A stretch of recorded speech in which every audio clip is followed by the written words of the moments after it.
Mesdames et messieurs, téléspectatrices et téléspectateurs de la radio-télévision Gakondo, bonjour et bienvenue dans cette émission où nous allons recevoir un cadre et leader, mais également notable de la province du Sud Kivu. C'est l'honorable Moïva Godefroy, il est ancien député de la RDC.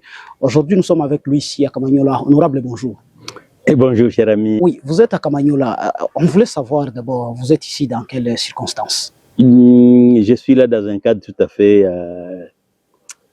officiel de visite. Je suis venu ici. Vous savez que Kamanyola, c'est la paix. Kamanyola, c'est tout. Il faut toujours vérifier. Même s'il y a la paix, il faut toujours vérifier s'il n'y a pas quelque chose qui ne cloche pas. Et je suis venu dans ce cadre-là. Vous portez le chapeau en tenue militaire. Alors que vous vous nommez ou on vous nomme ambassadeur de la paix, est-ce que ça colle avec votre casquette? Oui. Treillis militaire, oui, parce qu'aujourd'hui, l'AFC 23 prône les vivre ensemble. J'ai rejoint ce mouvement parce que je faisais la paix, je faisais la réconciliation des peuples, surtout les Banyamulenge avec leurs voisins millénaires, je vais dire, Bafuliru, Babembe, Banyindu, Bavira et les autres. Je faisais ce travail-là. Je n'ai pas eu de soutien. Je n'ai pas eu de soutien jusqu'à ce que j'étais dépassé. Vous savez, vous pouvez faire la paix, vous pouvez faire la réconciliation, enseigner et tout. Si vous n'êtes pas soutenu par les pouvoirs publics, vous ne pouvez rien produire. Mais lorsque l'AFC 23 est arrivé, ils m'ont appelé pour me dire, mais tiens, vous êtes là ou je suis là? On a parlé avec eux, ils m'ont dit, écoutez, nous, ce que vous faites là, c'est aussi parmi nos causes profondes de la guerre. Si vous nous aidez, avec votre expertise, ça peut marcher. Rejoignez-nous, nous allons faire ensemble cette réconciliation. Vous allez faire la paix, vous allez parler, vous allez unifier les gens. Nous allons mettre les conditions de sécurité qui puissent faire en sorte que les gens puissent vivre ensemble. Ça m'a intéressé, j'ai dit OK. Et c'est comme ça que je suis allé vers eux. Et aujourd'hui, nous sommes ensemble. Et nous faisons la paix avec eux, comme preuve, partout où nous passons, c'est la paix. Vous voyez vous-même ici à Kamanyola, pas de crépitement d'armes légères. Vous pouvez vous promener. Je me suis réveillé à minuit, j'ai regardé les motos qui partent, qui reviennent. Je dis, tiens, c'est qu'il y a une réussite ici. Il en est de même de vivre ensemble entre les populations. C'était pas facile ici à Kamanyola avant. C'était pas facile. Les choses ont vraiment beaucoup changé. Voilà pourquoi je porte ces treillis, signe du retour de la paix. Parce que sans un peu de force, vous ne pouvez pas avoir la paix. On a observé la fois dernière la descente de M. Kongolo accompagné des autres cadres Wazalendo, notamment Yakutumba.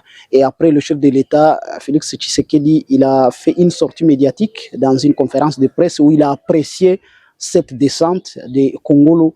Vous, en tant que notable du Sud Kivu et une personne qui suit de près ce qui se passe dans cette zone, avez-vous quelque chose à dire par rapport à ça ou comment vous avez accueilli cette descente?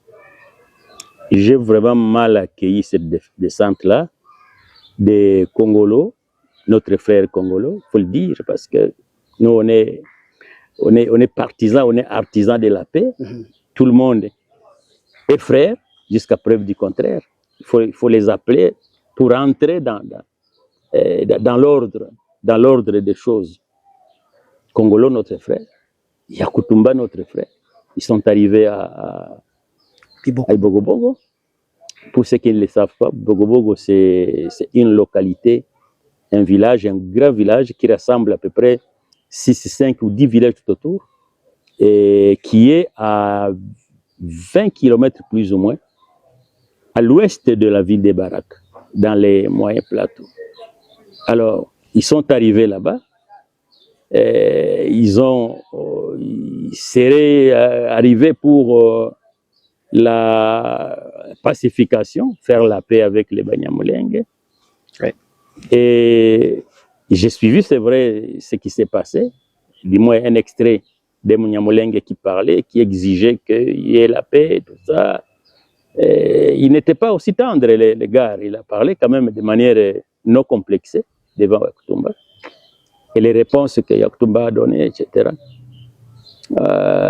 Et puis, ce qui m'a encore poussé à réagir, c'est ce qu'a dit le président Tshisekedi, où il dit, écoutez, moi, je veux la paix, je veux que tout le monde, je ne tolérerai jamais que quelqu'un puisse toucher au Banyamulenge ou toucher à un membre d'une quelconque communauté congolaise. Ça m'a vraiment fait... j'ai rougi de colère. Parce que tout le monde sait que depuis 2017 jusqu'à ces jours, la communauté Banyamulenge est victime, du moins les membres de la communauté Banyamulenge sont victimes de la discrimination, de la mort. Ils sont tués. Les Banyamulenge sont sélectivement tués. On détruit leurs biens de manière sélective et personne ne parle. Si je veux dire personne, je sais qu'il y a ceux qui parlent, mais leur voix ne porte pas très loin. Et on en est là. Vous savez ce qui se passe à Minembwe, les bombardements quotidiens, malgré les cessez-le-feu. Et si on bombarde de ce côté-là, c'est pour affaiblir cette population, pour qu'elle puisse fuir et laisser cette terre-là. Où est-ce qu'on a déjà fait ailleurs? Non, ailleurs c'est la criminalité. On tue quelqu'un parce qu'il est sorcier, on tue quelqu'un parce qu'il a l'argent, mais on ne peut pas aller chercher même les vieux de 100 ans et les tuer, tirer sur eux à bout portant. Dans la guerre, il peut y avoir des balles perdues, oui, mais là, on vise 5 balles sur la poitrine d'une vieille de 105 ans, 110 ans. C'est lorsque le chef de l'État dit qu'il va protéger tout le monde, ça m'a fait tiquer. Et pour revenir à Bogobogo, oui. À Bogobogo, c'est un îlot. J'ai dit un îlot, entre guillemets, où vivent des milliers de personnes concentrées dans un camp de concentration. Il y a ceux qui pensent que Bogobogo, c'est un village où les gens sont... Non, ils sont déplacés. Ils ne peuvent pas quitter? Ils ne peuvent pas quitter, ils sont bloqués, ils sont, comment dirais-je, obligés à rester. Ils ne peuvent pas aller à Barakai facilement, à 20 km. Ils peuvent jamais se mouvoir vers leur champ. Ils ont fait un peu de résilience en faisant des champs tout autour. Ça n'a pas marché. Qui a fait tout ça? C'est Yakutumba. Yakutumba qui était avec Congolo pour la pacification. Qui était avec Congolo pour la réconciliation. Yakutumba a tué les gens de Bogobogo. Yakutumba a pris des milliers de vaches des gens de Bogobogo. Yakutumba a permis à Toronto, son commandant, place, parce qu'il y a Yakutumba, les CN, PCC, tout ça, qui est son mouvement, a des représentants civils et militaires dans chaque coin de Fizi. Et lui, Toronto, est son représentant dans les coins de Bogobogo, Lueba, etc. Lueba, justement, où le major Kaminzobe a été extirpé du véhicule. Il était avec d'autres commandants. On accompagnait un commandant malade, un colonel. Et lui était parmi ceux qui l'ont accompagné à Uvira, Bukavu. Le colonel semble-t-il il est décédé, paix à son âme. Mais il était avec d'autres militaires, avec des escortes et tout. Lui seul, on a regardé tout ça. Ah, toi, viens ici. Kouya, donc viens ici. Il est descendu, on a commencé à le frapper. Il est mort. On a brûlé son corps. On a coupé à la machette son corps, découpé. Et on a grillé sérieusement comme on fait avec brochette de chèvre. Je m'excuse pour ceux qui sont sensibles. Et on a commencé à manger avec de la chikwang de manioc. On a commencé à manger la chikwang. Mais cela signifie quoi au juste? Ça signifie que lorsque Yakutumba va, et lui, Congolo, les noms, ça paraît un peu kassaye, mais c'est un Munyamulenge. Les noms, tout le monde peut prendre les noms comme il veut, il n'y a pas de problème. Lui est Munyamulenge. Aujourd'hui, c'est vrai, chargé de mission de Tshisekedi à l'est du pays. Il est là, il sait, il a fait certainement les deuils du major Kaminzobe, c'est sûr, tout le monde, nous tous, on a fait les deuils. Oui. Comment il peut se permettre d'aller avec Yakutumba, qui a déraciné le Banyamulenge, qui a mangé la chair de Kaminzobe, son frère, et se présenter à Bibogobo pour faire la paix avec lui. Et puis, Tshisekedi dit, il parle de Yakutumba pour dire, pour relativiser, pour dire ces messieurs-là, dont on dit aussi qu'ils n'aiment pas les Banyamulenge, voilà, il est arrivé à Bibogobo pour faire la paix. Est-ce que quelqu'un qui a fait des actes comme ça, ça s'appelle des crimes de guerre? C'est la perpétuité. Condamnation à mort, condamnation à perpétuité, même condamnation à mort. C'est ce que Yakutumba a fait à Fizi contre les Banyamulenge. Donc, selon vous, ça mérite une condamnation ça mérite à vie. Une condamnation et non pas une gratification. Parce que le chef de l'État dit, écoutez, dont on dit qu'il est anti. C'était pour relativiser, pour dire qu'il n'est pas anti, c'est un homme bien, sachant que l'actualité est partie. Je sais que le chef de l'État, Tshisekedi, suit, même c'est l'élément que nous sommes dans des faits, il va suivre. Il suit tout ce qui se passe à l'Est, à la lettre. Il va suivre. Est-ce que vous imaginez, il donne carte blanche à Yakutumba, c'est lui qui fait la paix. Les Abembe sont nombreux qui font la paix, ils sont nombreux. Selon vous, honorable Mouivoa, l'analyse que vous pouvez faire en rapport à ça, est-ce qu'après cette descente de M. Yakutumba et Kongolo, est-ce qu'on peut espérer à une paix ou à une réconciliation digne de son nom au niveau de Bibokoboko et dans l'espace Fizi? Non, l'espace Fizi va revenir à la normale, mais pas avec Tshisekedi. Parce que vous ne pouvez pas pacifier et le Nord Kivu et le Sud Kivu sans mettre hors d'état de nuire les porteurs d'armes civiles. Vous ne pouvez pas le faire. Fizi, il y aura la paix. Qu'est-ce qui a fait que tout a dégénéré à l'Est? C'est parce que les FRDC et les services de sécurité, la police et tout, ont failli à leur mission. Le gouvernement, le chef de l'État a failli à sa mission parce qu'il a prêté serment pour protéger toute la population congolaise. Et c'est bien, il l'a pas fait. Aujourd'hui, je vais vous dire, l'espace contrôlé par les... Je vais être très simple, des exemples très faciles à apprécier. Vous n'aurez jamais le crépitement d'armes. Ça n'existe plus. Dans les espaces contrôlés par la FC-M23? La FC-M23, ça n'existe plus. Mais si vous allez au-delà des lignes de front, au sud de Kivu, un peu partout, moi, je viens... Prenons Uvira, Kiliba. Oui. Je viens de Mwenga pour une autre mission similaire.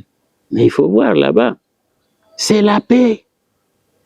Nous avons fait et nous avons quitté autour de 20 heures et nous sommes arrivés à Burale vers minuit. La nuit. Il n'y a pas de dérangement. Rien, pas de barrière, rien. C'est pacifié. Mais vous avez vu, si on peut faire une parenthèse, après Kasika, je pense que c'était entre Kasika et Mwenga, les humanitaires. C'est là où il y avait les agents de MSF? MSF Hollande. Vous avez vu ce qui s'est passé? Tout, appareil à vue, téléphone et tout. Vous êtes des M23. Même les blancs deviennent M23. C'était quoi? C'était les FARDC ou les Wazalendo? Non, c'était les Wazalendo mélangés aux FARDC. Est-ce que vous allez faire la différence entre les FARDC et les Wazalendo? C'est la même chose. Vous voyez ce qui s'est passé. Vous prenez Uvira ici. Vous arrivez aux lignes qui sont si les lignes de séparation des deux forces.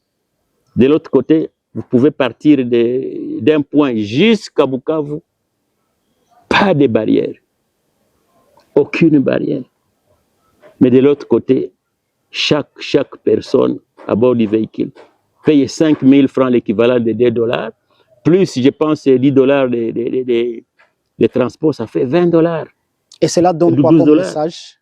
Ça donne comme message les amis de l'autre côté, Chilombo, le chef de l'État congolais, et tout son gouvernement ont échoué. Et l'AFC M23, aujourd'hui, constitue l'alternative à ce gouvernement-là, au changement. C'est ça le message qu'il y a. Et lorsque vous posez la question, est-ce que vraiment, tel que je le vois, il y a moyen que la paix revienne? Oui. Oui, la paix va revenir avec l'AFC M23. Parce que là où je vous ai donné l'exemple d'ici, l'exemple de Bukavu, l'exemple de Massis, l'exemple de partout, c'est que là où l'AFC se trouve, c'est le vivre ensemble. Vous allez me dire non, ils ont peur, tant mieux.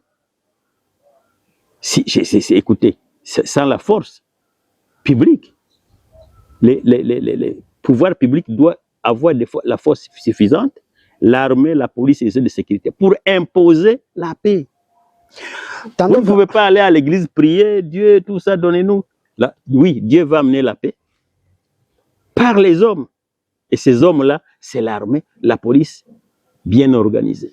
Vous n'allez pas amener les gens pour leur dire, oh, je vous laisse vous organiser. Il faut organiser la société et il faut surveiller les personnes pour que la paix soit imposée. Donc, ce qui s'est passé avec nos amis congolais, je n'ai rien à voir avec lui, mais il ne pouvait pas amener pour la paix. Moi-même, s'il veut la paix, on peut la faire avec lui, avec tel et tel et tel. Mais les gens qui ont quand même un passé, qui ne sont pas susceptibles. Quel est ce Munyamulenge qui a vu Toronto en train de violer sa fille? Toronto étant l'agent ou les subalternes de Yakutumba. C'est Munyamulenge qui va dire applaudir. Ils applaudissaient par peur, c'est sûr. Pour dire, ah, si on n'applaudit pas, on va être exterminé ici. On ne sait jamais, c'est par grâce de Dieu que nous sommes encore là. Et quel est le message que vous pouvez réserver à M. Kongolo et au président Tshisekedi aujourd'hui, après cette sortie? Moi, je n'ai pas de conseils à donner à Tshisekedi parce que moi, je les combats pour le moment, je les combats. J'estime qu'il n'est plus qualifié pour diriger ce pays. Il est arrivé vers la fin de son mandat. Bon, il semble, il dit, si les Congolais demandent, ces Congolais qui vont demander, ce sera l'Assemblée nationale pour dire, la représentation du peuple a demandé que je puisse continuer. C'est ça le piège donc vous pensez qu'il va passer par l'Assemblée pour dire que la population a demandé que je puisse continuer, tout ça, c'est n'importe quoi. Donc, moi, je pense qu'il n'y a pas de conseil à donner à Tshisekedi.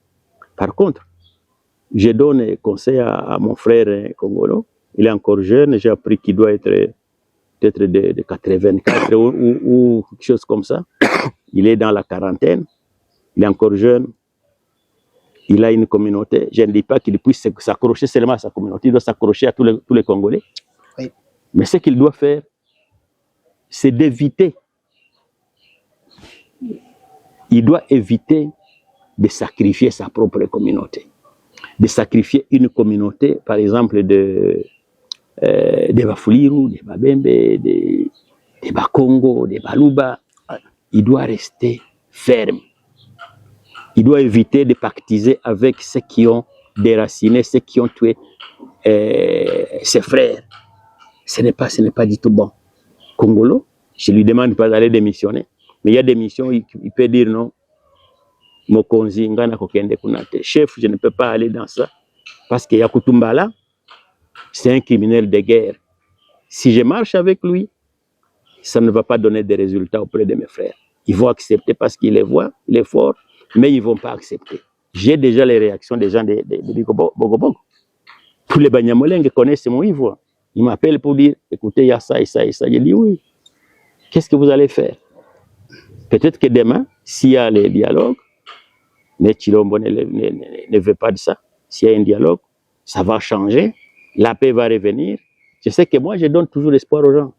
Vous allez souffrir, mais ce martyr que vous êtes en train de subir va se transformer en véritable. Et vous vivant, vous allez voir, on va vous appeler martyr alors que vous êtes vivant. Des héros vivants, ce que je voulais dire. Donc ça veut dire que les Banyamulenge, que les Bafuliru qui sont à Minembwe, que les Babembe qui sont à Minembwe, les Banyindu qui sont à Minembwe, les beaux-frères Bashi, parce qu'il semble qu'ils ont vraiment marié beaucoup de filles les femmes, les beaux-frères, Bachi, tous ces gens-là, l'ensemble des Congolais, qu'ils puissent espérer à la paix. Et cette foi de la paix est donnée par l'élan révolutionnaire impulsé par l'AFC M23. Je ne suis pas en train de dire ça pour que les gens de l'AFC M23 m'applaudissent. Chez nous, on n'applaudit personne. Je sais que c'est ça qui va arriver. Je prophétise la paix. Mais cette paix, en tout cas, ce n'est pas Tshilombo qui va l'amener parce qu'il a échoué. Il n'a pas la confiance d'une grande partie de la population aujourd'hui. Il va terminer certainement son mandat, je ne sais pas. Je ne sais pas, je ne peux pas présumer sur ça. Va-t-il le terminer ou pas? Ce n'est pas mon affaire.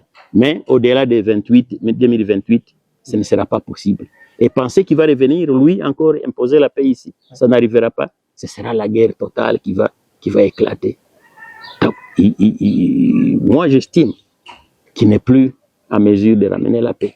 Et Congolo, qu'il continue à faire son travail, et que les amis qui pensent qu'en parlant de manière contradictoire à la vision de la base de Kivu, à ce qui concerne les vivre ensemble, ces gens-là se trompent. Ça n'arrivera pas. Et ils ne doivent pas penser que les problèmes se trouvent ailleurs.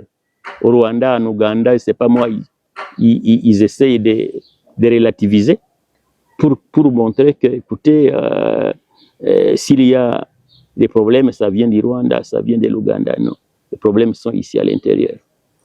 Les Rwandais ne font que subir eux aussi les conséquences du désordre qui se trouve au Congo. Ça date de longtemps, j'ai déjà fait une autre émission avec vous.